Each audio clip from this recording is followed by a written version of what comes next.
પહેલા મતદાન પછી જલપાન ગુજરાત કરી રહ્યું છે વોટિંગ, જ્યાં વહેલી સવારથી 7 વાગ્યાથી સતત વોટિંગ થઈ રહ્યું છે। સીધા પહોંચી જ્યાં મુખ્યમંત્રી હાલમાં વોટિંગ કરવા માટે પહોંચ્યા છે। અલગ અલગ નેતાઓ વોટિંગ કરી રહ્યા છે। આપ સીધા દ્રશ્યો જોઈ રહ્યા છો કે જ્યાં મુખ્યમંત્રી વોટ કરવા માટે પહોંચ્યા છે।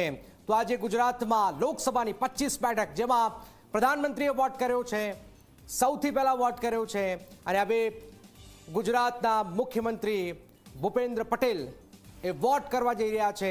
આપ જોઈ રહ્યા છો કે આ વોટની તાકાત જે છે કે વોટ। વિશાલ અમારી સાથે જોડાઈ ગયા છે। વિશાલ, પ્રધાનમંત્રીએ વોટ કર્યો છે, મુખ્યમંત્રી પણ વોટ કરવા જઈ રહ્યા છે। વિશાલ,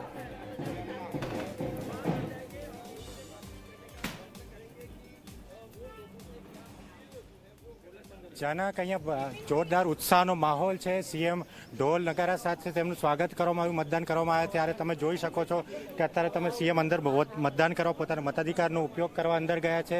ઢોલ નગારા સાથે સ્વાગત કરવામાં આવ્યું, સાથે પાટીદાર કેટલાક સમર્થકો હતા તેમને પણ તેમને સ્વાગત કર્યું, અને સીએમ તો અત્યારે પોતાનો મતાધિકારનો ઉપયોગ કરી રહ્યા છે। આ શિલાજ ખાતેની સ્કૂલ છે, ત્યાં આગળ તે પોતાનો મતાધિકારનો ઉપયોગ કરી રહ્યા છે। તમે જોઈ શકો છો કે હાલ સીએમ અને તેમના પરિવારજનો થોડી પહેલાં જ તેમના આવ્યા, થોડી વાર પહેલાં પહોંચ્યા છે, ત્યારબાદ સીએમ આવ્યા।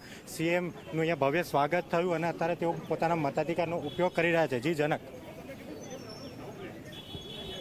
બિલકુલ બિલકુલ આપ જોઈ રહ્યા છો વિશાલ જે રીતે માહિતી આપી રહ્યા છે। મુખ્યમંત્રી વોટ આપવા માટે પહોંચ્યા છે। આપ જોઈ રહ્યા છો કે વોટ આપવા માટે મુખ્યમંત્રી પહોંચ્યા છે, ને આ દેશની લોકશાહીની ખૂબસૂરતી એ જ છે કે મુખ્યમંત્રીના વોટની તાકાત પણ એ જ છે, જે આમ જનતાના વોટની તાકાત છે। તો આ લોકશાહી છે।